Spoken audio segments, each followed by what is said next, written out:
एक रिश्ता भी है, ताल्लुक़ भी है। और दूसरा मैं बचपन से इनका फ़ैन भी हूँ। मैं छोटा सा था तो उनको देख रहा हूँ इसी तरह माशाल्लाह जवान तवाना और बहादुरी के साथ जर्नलिज़्म करते हुए। तो एक तो मैं बहुत ज़्यादा ममनून हूँ कि इन्होंने मुझे मौका दिया कि आपसे बात हो सके। अगर आपको आवाज़ आ रही है ठीक है, नहीं तो मैं ज़ोर से बोल सकता हूँ, कोई ऐसा मसला नहीं। अच्छा। अब हर आदमी का सफ़र एक जैसा होता है जी दुनिया में। आज तक कोई इंसान ऐसा पैदा नहीं हुआ जिसका सफ़र दूसरे आदमी से मुख्तलिफ हो। हर आदमी एक मर्द और एक औरत की पैदावार होते हैं और 9 महीने माँ के पेट में रहता है और 9 महीने बाद डिलीवर होता है। अब तो खैर क्योंकि होमो सेपियंस के बारे में बहुत ज़्यादा रिसर्च दुनिया में आ चुकी है, उससे पता ये चलता है कि इंसान का जो बच्चा है वो बेसिकली कभी 38 महीने में पैदा होता था और बाद में जब ख़वातीन सीधी खड़ी हुई, जो एंथ्रोपोलॉजी बताती है, तो उसके बाद वो बच्चों को कैरी नहीं कर पाई तो फिर 9 महीने में डिलीवर हो जाता है। फिर 25 महीने बाकी जो है वो उसको बाहर पालते हैं। तो ह्यूमन इंसान का जो बच्चा है दुनिया का वाहिद बच्चा है, वाहिद मखलूक़ात का बच्चा है जैसे 2 टाइम में उसे उसकी परवरिश करनी पड़ती है, एक माँ के पेट में और बाकी 25 महीने माँ की गोद में। तब जाके बच्चा इस काबिल होता है कि वो खुराक खा सके या खुराक में से तयन कर सके कि कौन सी उसके लिए चीज़ बेहतर है, कौन सी उसके लिए मुख्तलिफ है। लिहाजा ये हर आदमी का सफ़र एक जैसा होता है जी। और दूसरा ये है कि कुदरत ने हर आदमी का स्ट्रक्चर भी वैसा रखा हुआ है। जो हम ह्यूमन सैपियंस हैं, हमसे पहले हमारे जैसे जो इंसान थे वो 5 कैटेगरीज दुनिया से वाइप आउट हो चुकी है। वो भी ह्यूमंस थे और दुनिया में आए, उन्होंने बड़ा बड़ा कमाल किया, पहाड़ों को हिलाया, समुद्रों को हिलाया, पता नहीं क्या क्या वो चीज़ें बनाते चले गए और उसके बाद वो पूरे वाइप आउट हो गए। वो भी इंसानों की तरह के थे, लेकिन हम ह्यूमन सैपियंस हैं। और ह्यूमन सैपियंस के बारे में कहते हैं कि इसका दिमाग ज़रा बड़ा है, 1350 सीसी हमारा दिमाग है। जो हमसे पहले थे, जो हमारे कजन्स हैं, उनको नेंदरथाल कहते हैं। नेंदरथाल जो उनके लंबे लंबे कद थे, कुछ 10-10 फुट कद लंबा था। उन्होंने टूल्स बनाए थे लेकिन उन्होंने ये टेक्नोलॉजी नहीं बनाई, वो टेक्नोलॉजी तक नहीं जा सके। उसकी वजह एक उनका दिमाग हमसे ज़रा छोटा था। 1000 सीसी दिमाग था, हमारा 1350 सीसी दिमाग है। तो या अल्लाह खैर। तो तमाम जो ह्यूमन बींग्स हैं दुनिया के अंदर वो एक जितना दिमाग लेके पैदा होते हैं। और दूसरी बात यह है, आप सेट कर लें, कोई मसला नहीं, आराम से करें, कोई इशू नहीं। हम्म आवाज़ आ रही है जी आपको? जी आवाज़ आ रही। तो हम सब का जो दिमाग है सर, वो हमारी टोटल बॉडी का 2% होता है। 20% वो हमारी एनर्जी इस्तेमाल करता है। सबसे ज़्यादा एनर्जी जो है ह्यूमन आर्गन में, एक ही आर्गन है जो सबसे ज़्यादा वो खर्च करता है, वो 20% होता है। वो फोन कर, अगर आर्मी चीफ से बात हो रही है तो मेरी भी करवा दीजिए। तो 20% एनर्जी हमारी बॉडी की जो हमारा दिमाग खा जाता है जी। और वो सेम है हर आदमी, कोई ऐसा दुनिया में एक्सेप्शन नहीं है कि जिसका ब्रेन 2% ना हो और उसका दिमाग 20% उसकी एनर्जी ना खाता हो। फिर हमारे हाथ हैं, सबके सेम है। हमारे पाँव सबके सेम है। टांगे एक्सेप्शंस होती हैं, कोई कि मतलब किसी की उंगली ज़्यादा होगी या किसी की उंगली छोटी होगी, लेकिन 99.99% जो होता है ह्यूमन सेम होता है। उनकी पैदाइश का अमल सेम है, उनकी परवरिश का अमल सेम है और उसके बाद जो उनका स्ट्रक्चर है वो सेम है। उसके अंदर कोई फ़र्क नहीं है। थोड़ा कलर का फ़र्क हो जाता है।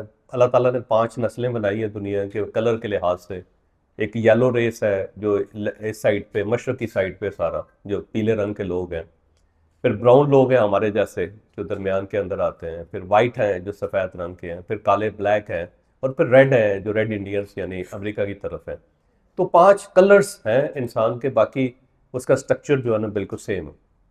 लिहाजा अगर मैं ये समझूँ कि आप में और मुझ में कोई फ़र्क है तो बिल्कुल कोई फ़र्क नहीं है कतन। जब हमारा प्रोसेस एक है और इसी तरह हम सब डेवलप होते हैं और इसी तरह हम चलते हैं, इसी तरह खाते पीते भी सेम ही है, ज़ुबान भी सेम है और कोई ऐसा कल्चर का भी कोई ख़ास फ़र्क नहीं है, कोई सब चीज़ है। दूसरा ह्यूमंस जो है ना दुनिया से चले भी इक्वली जाते हैं। दुनिया में 16.8% लोग होते हैं। 16.8% लोग हैं जिनकी उम्र 60 साल तक पहुंचती है। यानी इंसान जो है अभी भी, आज का लेटेस्ट जो फिगर है वो 16.8% हम में से लोग होंगे जो 60 साल की उम्र तक पहुंचेंगे। और 10% लोग होते हैं जिनकी उम्र 65 साल तक होती है। और सिर्फ 3.5% लोग हैं, 3.5% लोग हैं जिनकी उम्र 70 साल को क्रॉस करती है या 70 साल को टच करते हैं। लिहाजा 70 साल तक जाने वाले लोग जो हैं वो 3.5% है। हाजी साहब उनमें डेफिनेटली शामिल होंगे, ऐसा शामिल इंशाल्लाह। लेकिन लाइफ को कहते हैं कि जो वर्किंग एज है वो 72.6 यानी कि 72.5 साल अगर आप जिंदा है तो ये वर्किंग एज है। इसमें आप कुछ कर सकते हैं, अपने आप को संभाल सकते हैं, वॉशरूम खुद जा सकते हैं, खुद नहा सकते हैं, थोड़ा बहुत काम भी करना चाहें तो आप काम भी कर सकते हैं। और एक्टिव रोल यानी आपके अपने अज़ा जो आपके कंट्रोल में होते हैं। 72.5 साल के बाद आपके अज़ा आपके कंट्रोल में नहीं रहते। आप जो खाना चाहते हैं आप खा नहीं सकते, जहाँ जाना चाहते हैं जा नहीं सकते। विदाउट मेडिसिन, विदाउट डॉक्टर आपके लिए सर्वाइवल मुश्किल हो जाते हैं। लिहाजा दुनिया की जो ओल्ड एज है यानी इंसानों की ओल्ड एज है ह्यूमन सैपियंस की, और जो यहाँ से रुखसत होने का अमल है वो भी सेम है, उसके अंदर भी कोई एक्सेप्शन नहीं। बस ये है कि मर जाते हैं। क्यों मरते हैं आज तक पता नहीं चला। वह कहते हैं वो आर्गन फेल हो जाता है बंदे का, उसके बाद रुखसत हो जाता है। तदफीन जो है उसके अंदर वो 3 किस्म की तदफीन होती है। कुछ लोगों को दफन कर दिया जाता है जी, कुछ लोगों को जला दिया जाता है और राख को फेंक दिया जाता है, और कुछ ऐसे लोग भी हैं कि जो मुर्दों को जंगलों में छोड़ देते हैं या फिर उनको चीलों के हवाले कर देते हैं, जानवरों, उनको जानवर खा जाते हैं। इस दौरान कुछ लोग हैं जो पानी में भी फेंक देते हैं, लेकिन इसको बुरा समझा जाता है, पानी में नहीं फेंकना चाहिए। कहते हैं मुर्दों को पानी में फेंकने से पानी कंटेमिनेट हो जाता है, गंदा हो जाता है, ख़राब हो जाता है। तो बंदे को रुखसत करने के जो सिस्टम है वो भी 3 ही है दुनिया के अंदर। उसके अंदर भी कोई ख़ास एक्सेप्शन नहीं है कि आपको बड़े आदमी है तो आपको अलग तरीके से दफन किया जाएगा, आपको खड़ा करके दफन कर दिया जाएगा, या आपकी कोई नमाज जनाजा लंबी हो जाएगी या आपकी नमाज जनाजा छोटी हो जाएगी। सेम उसका वही पैटर्न है। लिहाजा सारे ह्यूमन जो है ना सब सेम है। अब फ़र्क क्या है? फ़र्क जो है ना, 2 चीज़ें जो मैं आपसे गुजारिश करता हूँ। एक तो ये है कि हम 16 टाइप की पर्सनैलिटीज़ है दुनिया के अंदर। इसको कहते हैं MBTI, एक साइंस है अब तो है। इस साइंस ने बहुत कमाल ही कर दी है। ये आपको ये बता देते हैं कि जो आपकी टाइप है उस पर आपको बीमारियाँ कौन सी होंगी और आपके लिए दवाइयाँ कौन सी हो सकती हैं। तो इसको कहते हैं MBTI, एक पूरी साइंस है। उसे इंसानों को 16 हिस्सों में तकसीम किया है कि हमारा जो मजाज है, हमारी जो साइकोलॉजी है, उसमें 16 टाइप के लोग हैं। उन 16 टाइप में से हम भी होंगे, कोई ना कोई एक टाइप होगी हम में भी। दूसरा, जो इंसान इस दुनिया के अंदर उसकी ग्रूमिंग का फ़र्क है एक, और दूसरा ये है कि वो लाइफ को किस पैटर्न से देखता है, या उस लाइफ को, ये जो 72.6 साल का जो अरसा है, या 3.7% लोग जो 70 साल को टच करते हैं, उसमें हमने करना क्या है, हमारा मीनिंग क्या है उस लाइफ के अंदर, वो एक डिफरेंस पैदा करता है। कि एक फ़िलासफ़र की एक लाइफ जो मज़दूर से मुख्तलिफ है, मज़दूर की इंडस्ट्रियलिस्ट से मुख्तलिफ है, इंडस्ट्रियलिस्ट की राइटर से मुख्तलिफ है। अब राइटर किसने बनाया, मज़दूर किसने बनाया, डॉक्टर किसने बनाया, इंजीनियर किसने बनाया? ये उसकी सोच ने बनाया, उसके डिसीजन ने बनाया, उसके उसके फैसले ने बनाया कि मैंने डॉक्टर बनना है, डॉक्टर बन गया। उसने सोचा मैंने इंजीनियर बनना है, इंजीनियर बन गया। और एक ने सोचा जी कि मैंने मजदूर रहना, मजदूर रहा। एक ने कहा जी मैंने मजदूरी से मैनेजर बनना है, वो मैनेजर बन गया। एक ने फैसला किया जी कि मैं इंडस्ट्रीज बनूंगा, वो इंडस्ट्रीज बन गया। तो डिसीजन जो है ना वो मेन चीज़ होती है कि आपने फैसला करना है। जिस दिन आप फैसला कर लेते हैं उस दिन आपका सफ़र आसान हो जाता है, उस दिन आप उस तरफ चलना शुरू कर देते हैं। और अगर आप फैसला नहीं करते, आप एक कन्फ्यूजन में रहते हैं, स्टेट ऑफ कन्फ्यूजन में रहते हैं, तो आप कहीं भी नहीं जाते, आप वहीं बैठे रहते हैं। और आप फिर या 16.8% लोगों में आ जाते हैं, या फिर 10% में आ जाते हैं, या फिर आप 3.5% में लोगों में आ जाते हैं और चले जाते हैं दुनिया से, बगैर कुछ लिए हुए, बगैर कुछ करे हुए। इतना सा फ़र्क है सर, आप मुझ में, बाकी लोगों में, कामयाब लोगों में, नाकाम लोगों में, बस इतना सा फ़र्क है, इसके अलावा कोई और चीज़ नहीं। मेरा सफ़र बड़ा आसान है, मैं आपके सामने बयान कर देता हूँ। बहुत, अब इस पर बहुत ज़्यादा इंटरव्यूज़ भी हो चुके हैं सारे, अगर आप देखेंगे तो यूट्यूब पे आपको मिल जाएंगे सारे। पहली बात तो ये है कि मैं अपने ख़ानदान का पहला बच्चा था जो स्कूल गया था। मेरे ख़ानदान का कोई बच्चा कभी स्कूल नहीं गया, तो फर्स्ट जनरेशन है जो स्कूल गई। फर्स्ट जिसको कहते हैं ट्रांसफॉर्मेशन, ये है कि बच्चों को स्कूल में दाखिल करवा दिया उन्होंने। और मैं क्योंकि अपनी फैमिली का पहला बच्चा था, और मेरे जो ताया थे, बाकी सब लोग, वो सब के बच्चे बाद में पैदा हो गए, तो मैं, आप ये समझ लेंगे, उनको लीड करता था। तो उसके बाद जो हमारी जो फैमिली है उसके अंदर कुछ 41-42 बच्चे हैं सारे मिल मिला के। उन सब का रास्ता भी मेरी वजह से, क्योंकि मैं एक पैटर्न पे चल पड़ा तो बाकी सब लोग भी चल पड़े उसके अंदर, वो सारा हो गया जी। उसके बाद आम नॉर्मल स्कूल, वही, उसमें ख़ास डिफरेंस नहीं था। और टाट स्कूल जैसे सबके होते हैं, मेरा भी टाट स्कूल था। और वही सिलेबस जिसके अंदर टीपू सुल्तान पढ़ाया जाता था, जिसके अंदर महमूद गजनवी पढ़ाया जाता था, जिसके अंदर इस्लामियात का चैप्टर था, और उसके अंदर वही सारी सेम कौमी तराना, और उसके बाद लब पे आती है दुआ बन के तमन्ना मेरी, वही जो सब लोग पढ़ते हैं, मैं भी उसी तरह पढ़ा हूँ। वही मलेशिया के स्कूल यूनिफॉर्म होते थे उस ज़माने में, हाई साहब को पता है। तो मलेशिया कपड़ा होता था जी, और ग्रे कलर का, तो उसके सबको यूनिफॉर्म होते थे, हमें भी यूनिफॉर्म उसी तरह ही, वही सारा वही सब्जेक्ट। छठी क्लास से अंग्रेज़ी पढ़नी शुरू की, जैसे प्राइमरी स्कूलों के अंदर पढ़ाई जाती थी। उसके बाद मैट्रिक कर लिया, मैट्रिक हो गया जी, बस सही है। उसके बाद एफएससी, एफएससी इसलिए की है कि मैं कॉलेज में गया, तो मैंने देखा कि एक साइड पे ज़्यादा लड़के खड़े हैं लाइन में दाखिले के लिए, मैं भी उसमें खड़ा हो गया। पता लगा कि इसमें जो लड़के खड़े हैं वो साइंस रख रहे हैं, मैंने साइंस रख ली। और उसके अंदर कोई कमाल नहीं कर सका, फेल हो गया उसमें, क्योंकि मेरा एप्टीट्यूड नहीं था। मैं जो MBTI की जो साइंस है उसमें ENTJ एक पर्सनैलिटी होती है, मैं उसमें था। तो ऐसे लोग जो है वो साइंस में इतने कामयाब नहीं होते। तो बहरहाल नाकाम हो गया। उसके बाद किताबें पढ़ने का शौक था बचपन में बहुत ज़्यादा, कोई बेनतहा जी, मैट्रिक तक सारी किताबें पढ़ गया जी, जितनी लाइब्रेरियाँ थी हमारे छोटे से शहर के अंदर, ऑलमोस्ट मैक्सिमम किताबें। वो हाफजा अच्छा था, कुदरत की तरफ से था, या हाफजे को इस्तेमाल ज़्यादा की, कुछ कुछ हुआ होगा, तो चीज़ें ज़्यादा याद रह जाती थी। बहरहाल उसके बाद FA कर लिया, फिर उसके बाद BA कर लिया। BA में फिर जर्नलिज्म रख ली, शौक हुआ कि यार जर्नलिज्म करनी चाहिए, अच्छा लगता है, क्योंकि ये वो काम था जो अच्छा लगता था। कोई काम होते हैं आपके जो आपको अच्छे लगते हैं, तो मुझे अच्छा लगता था। तो BA में मैंने जर्नलिज्म रख ली। फिर उसके बाद वालिद साहब मुझे कोई वकील बनाना चाहते थे, उन्होंने लॉ कॉलेज में दाखिला करवा दिया। वो मज़ा नहीं आया, वो छोड़ दिया मैंने। छोड़ के फिर मैं MA में चला गया, जर्नलिज्म मैंने MA कर लिया जी। तो आप ये कह सकते हैं कि शायद पाकिस्तान के उन चंद जर्नलिस्टों में हो जो बाकायदा जर्नलिज्म पढ़ के आया जिसमें इस फील्ड में। ऐसा नहीं है कि कोई, मैं इंजीनियर था तो वहाँ फेल हो गया तो इधर आ गया, डॉक्टर था तो नहीं कर सका तो इधर आ गया, या मैंने कोई फाइनेंसिस का कोर्सेज किए हुए हैं तो मैं वो नहीं कर सका तो मैंने कहा चलें जर्नलिज्म कर लें। जो मैक्सिमम लोग, पाकिस्तान की ट्रेजेडी ये है कि एक डॉक्टर जो है उसे डॉक्टरी करने के लिए MBBS चाहिए, एक इंजीनियर को इंजीनियरिंग करने के लिए, सिविल इंजीनियर बनने के लिए, बिल्डिंग बनाने के लिए उसको इंजीनियरिंग पढ़ना ज़रूरी है। ऐसा ही है ना जी। और फाइनेंसिस के अगर आपने करना है, अकाउंटेंट है, तो आपका CA होना ज़रूरी है। लेकिन जर्नलिज्म बदकिस्मती से पाकिस्तान की एक ऐसी फील्ड है जिसमें ज़रूरी नहीं है कि आपने जर्नलिज्म पढ़ी हो। आप इस फील्ड में आ सकते हैं, पूरी ज़िंदगी आराम से गुजार सकते हैं, और गुजार के जा भी सकते हैं, कोई नहीं पूछता आपसे। तो ये शायद इस फील्ड की सबसे बड़ी ट्रेजेडी है कि हम जर्नलिज्म पढ़ना मुनासिब नहीं समझते। हम कहते हैं कोई मसला नहीं, एक कागज़ है, एक कलम है, और बस काम शुरू कर दो, बिस्मिल्लाह कर काका तो ठीक हो जाए, मसला कोई नहीं। तो बहरहाल एनी हो, MA जर्नलिज्म में यूनिवर्सिटी में मैंने गोल्ड मेडल लिया था जी, यानी कि उसके बाद फिर मैं इस फील्ड में आ गया। और फील्ड में मेरे अखबार था उस ज़माने में, तो नवाए वक्त नवाज रऊफ़ साहब का जो अखबार था उसके अंदर मैंने काम स्टार्ट किया। और उसके अंदर फिर सारे जो प्रिंट जर्नलिज्म के शेड्स हैं वो, इस दौरान मैंने देखा कि जो कॉलम है वो बड़ा पढ़ा जाता है और बड़ा पॉपुलर है। तो मैंने कहा जी कॉलम कर लिखना चाहिए। अब कॉलम लिखने के लिए जब मेरा पहला कॉलम छपा तो मैं 5 साल मुसलसल कॉलम लिखता रहा था। रोज़ मैं सुबह एक कॉलम लिखता था और शाम को फाड़ देता था।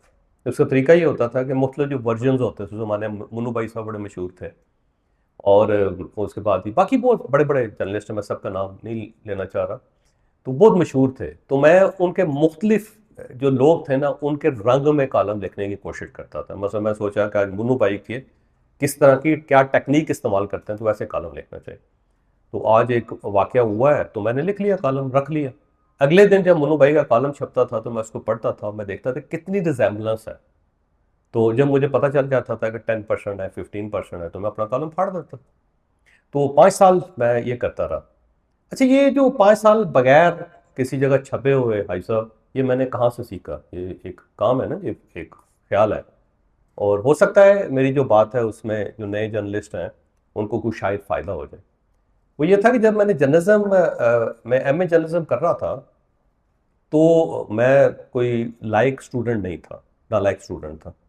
और उसकी बुनियादी वजह ये थी कि मेरा ज़्यादा टाइम लाइब्रेरियों में गुजरता था। मैं को बहुत अच्छा काम नहीं कर सकता था कि क्लास के अंदर जाके ना बोर होता था। तो मुझे सारे क्लास फेलोज और सब टीचर जो थे ना सबका मुत्तफ़िका फ़ैसला था कि बड़ा ही नालायक हुआ जाता आदमी। तो ये उन सब का एक इत्तेफाक था इस चीज़ के ऊपर, एक कंसेंसस जिसको कहते हैं ना वो था। तो एक हमारे क्लास फेलो हैं, बाद में वो उन्हें सिविल सर्विस में चले गए। तो वो टॉप करते थे। तो एक दिन मैंने देखा कि उनके लिए तालियां तुलियां बजाई जा रही हैं, तो बड़ा वो फन हाँ बना हुआ है। तो मैंने सोचा यार कि इसमें फन खाने वाली कौन सी बात है, अकड़ क्यों बैठा हुआ है ये, और तालियों को बज रही है, कोई कौन सा कमाल। तो मैंने एक टेक्निक एक इवॉल्व की कि मैं भावलपुर से पंजाब यूनिवर्सिटी आ गया, और मुझे पता था कि हमारे जो पेपर्स हैं वो पंजाब यूनिवर्सिटी में चेक होते हैं। तो वहाँ मैं एक प्रोफेसर साहब थे, मैं उनके पास चला गया, और मैंने ना कोई एक 19 सफ़े लिखे हुए थे एक कागज़ पे। तो मैंने उनको दिखाया थी कि अगर ये इस सवाल के ये जवाब हो आपके पास तो आप कितने नंबर देंगे। तो उन्होंने देख के ना, शफीक जलंधरी साहब नाम था जिनका, उन्होंने देख के कहा कि यार ये 20 में से मैं 19.5 नंबर दूंगा उस बंदे को, लेकिन कोई आदमी आधे घंटे में 19 सफ़े लिख नहीं सकता। तो मुझे पता चल गया कि कुछ सलाहियत चाहिए नहीं चाहिए, इसमें आपने आधे घंटे में 19 सफ़े लिखने हैं बस। कमाल आपका ये होना चाहिए कि आपने आधे घंटे में 19 सफ़े लिखने। तो भाई साहब वो फिर मैं इस तरह किया जी कि कमरे में घुस गया, अपने नोट्स बनाए खुद, और उसके बाद स्पीड से लिखने की ट्रेनिंग हमने आपको दी। वो कुछ कोई आप अंदाज़ा नहीं कर सकते, कोई 10-10, 11-11, 12-12 घंटे, आपको ये मुबालगा लगेगा वैसे अजीब, मैं तो आपको बताता हूँ। लेकिन बहरहाल 19 सफ़े में आधे घंटे में सजाद साहब लिख जाता था। वो बड़ा कमाल जो था ना वो सिर्फ ये था, और उससे मैं टॉप कर गई। और उसके लिए ज़रूरी ये था कि आपने रट्टा अच्छा लगाया हो, क्योंकि जब आप सोच के लिखेंगे तो स्पीड कम हो जाएगी आपकी। उसका नुकसान या फ़ायदा ये हुआ कि मेरी पहली जो उंगली है ना टेढ़ी हो गई, ये मेरे पूरे हाथ में सिर्फ एक उंगली टेढ़ी है, वो ज़्यादा लिखने से हुई उस ज़माने में। ऐसा देखो, बाकी सारा अब सीधा। तो इतनी उस स्पीड से लिखा कि उसकी उंगली की शेप खराब हो गई। तो उससे मुझे पता चला कि मेहनत जो होती है ना, इसका कोई सब्स्टिट्यूट नहीं, लेबर का कोई सब्स्टिट्यूट नहीं। दुनिया में वही चीज़ है जिसका पूरी दुनिया मिलकर भी मुकाबला नहीं कर सकती, और वो होती मेहनत, हार्ड वर्किंग। कि हार्ड वर्क है वो। इब्राहिम लिंकन ने कहा था ना कि मैं मेहनत करता गया, मैं लकी होता गया। उसने कहा जी मेरे लक का फैक्टर मेहनत है, मैंने इतनी मेहनत की कि लक को मेरे ऊपर तरस आ गया। उसने कहा जी मैं मेहनत करता गया, लक मेरे ऊपर नाजुल होती चली गई। तो वो उससे मुझे अंदाज़ा हुआ कि जो हार्ड वर्किंग है ना, इसका कोई सब्स्टिट्यूट दुनिया में आज तक ईजाद ही नहीं हुआ। तो मैंने फिर सोचा कि कॉलम लिखना चाहिए, तो मैं 5 साल जो है ना वो कॉलम भाई साहब लिख के फाड़ता रहा। उसके बाद फिर इस तरह हुआ कि जब मुझे थोड़ा सा कॉन्फिडेंस आ गया, तो मेरी जॉब थी, रेगुलर जॉब थी, और भाई साहब को पता है उस चीज़ का कि वो ये कहते हैं कि एक अखबार के अंदर को थोड़े से लोग ही होते हैं जिनकी रेगुलर वो जॉब होती है, जिनको निकाल नहीं सकते। है ना, ऐसा ही भाई साहब की कहते से रेगुलर रेगुलर। तो मैं रेगुलर था, बाकी को कॉन्ट्रैक्ट्स पे रखते थे। तो अचानक मैंने सोचा कि जॉब छोड़ देते हैं, बहरहाल जॉब छोड़ दी। छोड़ के मैंने ना कॉलम के लिए खबरें अखबार पे चला गया, तो उन्होंने कहा जी मैं कॉलम लिखना चाहता हूँ। डील मैंने उनको बड़ी अच्छी दी, जो लर्निंग वाली। मैंने उससे कहा जी आप, मैं कॉलम लिखता हूँ तो आप कॉलम देख लें, और अगर आपको कॉलम पसंद आ जाए तो आप मेरा मुआवजा दे दीजिएगा, नहीं तो रहने दें, और अगर आपको नहीं पसंद आते ना छापिए। तो उन्होंने कहा जी लिख के दिखा दो। तो मैंने वो कॉलम लिख के भेजा, जयशाह साहब थे, उनको पसंद आ गया, उन्होंने छाप दी। तो हफ्ते के अंदर अंदर ना उन्होंने फिर मुझे बुलाया, बुला के कहने लगे कि यार हम ना जो हमारे स्टार कॉलमिस्ट होते हैं उनको 10,000 रुपये सैलरी देते हैं, ये 1996 की बात है, तो हम आपको वहाँ से स्टार्ट कर रहे हैं। और जब मैंने जॉब छोड़ी थी उस वक्त तो मेरी तनख्वाह तकरीबन 4-4.5 हज़ार रुपये थी, तो मेरे लिए बड़ी ये इंसेंटिव था। उन्होंने एक हफ्ते के अंदर उन्होंने डिसीजन कर लिया कि ठीक है ये। तो उसके बाद सर वो मेरा पूरा कैरियर जो है ना कॉलम का शुरू हो गया। अब उसके बाद टेलीविज़न आया, तो टेलीविज़न में प्रॉब्लम ये था कि मेरी जो पर्सनैलिटी है ये टीवी पर्सनैलिटी नहीं है, इसको कहते हैं टीवी पर्सनैलिटी, ये नहीं है आज सर। तो हर आदमी की पर्सनैलिटी होती है ना, मुख्तलिफ होती है, मेरी टीवी पर्सनैलिटी नहीं। 2-3 वजूहात थी। एक कैमरा कॉन्शियस हूँ, आप भी, आप इस कैमरे में कहेंगे ना मुझे इसको देख के बोल दूँ तो मेरे दिल को कुछ हो जाएगा, तो मैं इसको चीट करता हूँ कैमरे को, हमेशा ना कैमरे को अवॉइड करता हूँ, पता नहीं चलना देता किसी को जबकि मैं अवॉइड कर रहा होता उसको, क्योंकि मैं कैमरे को फेस ही नहीं कर सकता, मेरे अंदर ये एबिलिटी नहीं है। मैंने बड़ी कोशिश की है, मैं 18 साल मसलसल स्टूडियो में बैठ के काम करता रहा हूँ, लाइव करता रहा हूँ, अभी उसके बाद सोशल मीडिया के ऊपर हूँ, लेकिन मैं इस कमी के ऊपर काबू नहीं पा सका, क्योंकि कुछ चीज़ें होती हैं वो आपके अंदर इंग्रेडिएंट्स उसके नहीं होते। दूसरा ये है कि पंजाबी एक्सेंट है, और टेलीविज़न के लिए, कैमरे के लिए, माइक के लिए पंजाबी एक्सेंट को बहुत अच्छा नहीं होता है, ऐसे अजीब सा पेंडू सा लगता था एक। तीसरा ये है कि मसलसल बोलते हुए ना एक वक्त पे आके मैं फंसता हूँ किसी न किसी जगह पे, कोई एक लफ्ज़ आएगा आप देखेंगे कि उस पर फंसे हों। जो ज़ाहिर है वो भी टेलीविज़न के लिए या कैमरे के लिए या फिर माइक के लिए बेहतर नहीं होता। कि अचानक कोई बंदा फँस गया, ब्लॉक हो गया सारा। तो ये सारी वो चीज़ें हैं कि जो साबित करती हैं कि एक बंदा जो है वो टीवी पर्सनैलिटी नहीं है। तो मैंने कहा कि कोई मसला नहीं, ट्राई करते हैं। तो उसी किस्म की एक डील मैंने एक चैनल को दी, तो ठीक है आप ट्राई करें, कामयाब हो गए ठीक है, नहीं तो आपके बाप का क्या जाता। तो उन्होंने कहा ठीक है यार, इतना मुफ्त में बंदा मिल रहा है, ठीक है कर लो जी। उन्होंने कहा बिस्मिल्लाह जी।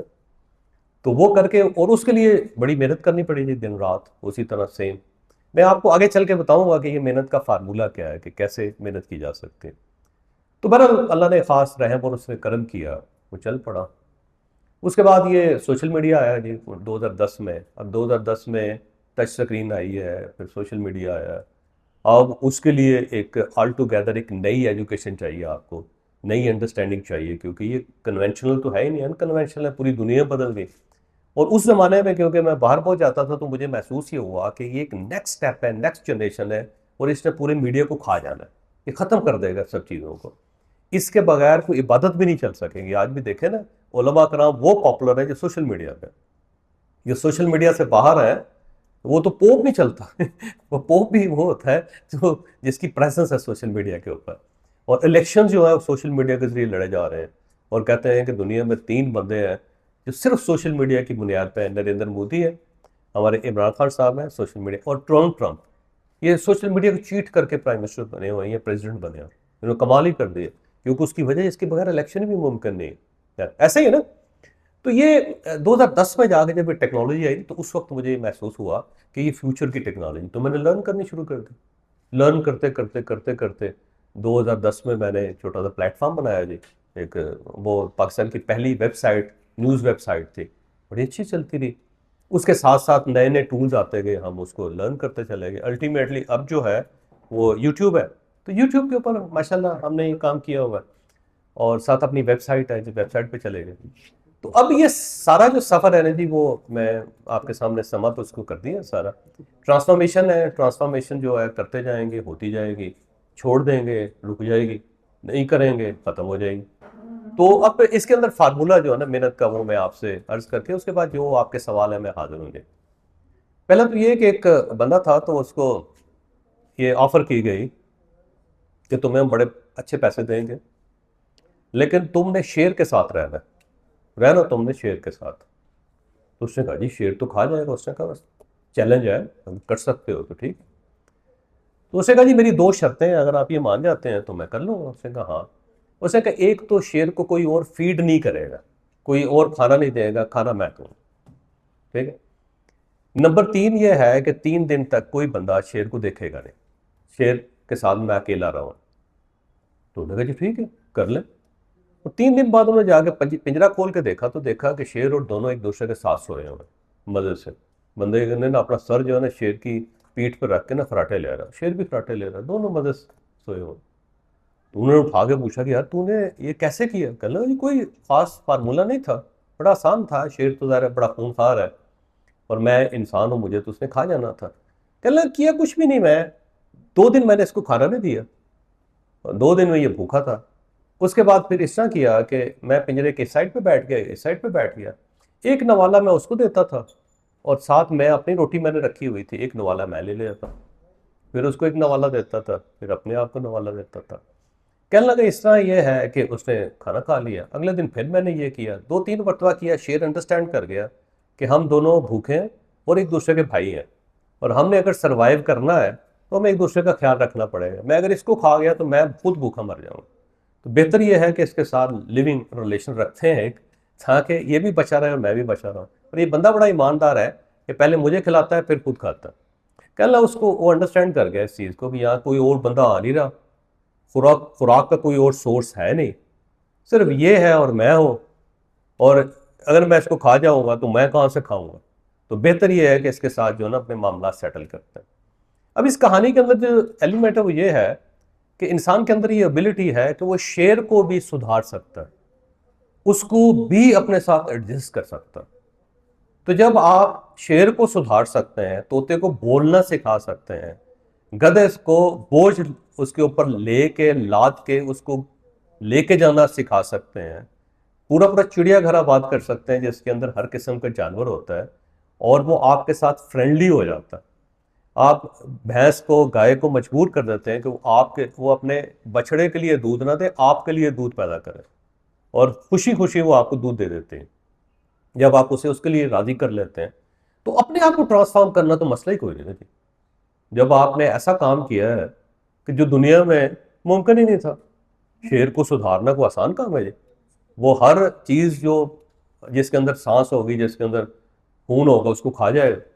तो अगर आपने उसको सुधार लिया है, घोड़े को, उसको सवारी के लिए तैयार कर लेना इंसान का कमाल है। ऊंट जो किसी के काबू नहीं आता, आपने रखा होता है, आप उसके ऊपर बारबरदारी कर रहे होते हैं, और ज़ेबरा जो होता है उसके साथ तस्वीरें बना रहे होते हैं, और वो दांत निकाल के आपके साथ खड़ा होता है। तो जब इंसान इतना इतना कमाल कर लेता है, अपने आप को ट्रांसफॉर्म करना कौन सा मुश्किल है जी, मुझे बताएं। वो कौन सा कोई नाकाबिले यकीन या नाकाबिले फहम चीज़ है? क्यों जी मौलाना, ऐसा ही है ना। तो जब इंसान ये बड़े बड़े काम कर गया तो ये तो मसला ही कोई नहीं है। दूसरा दूसरा एक बंदा था आइंस्टाइन, और आइंस्टाइन के बारे में आप जानते हैं सर। आइंस्टाइन का कमाल ये था कि उससे पहले मैं तीन चीज़ें आपको बताऊं। मेरा फ़ोन पे लगे हुए कोई करना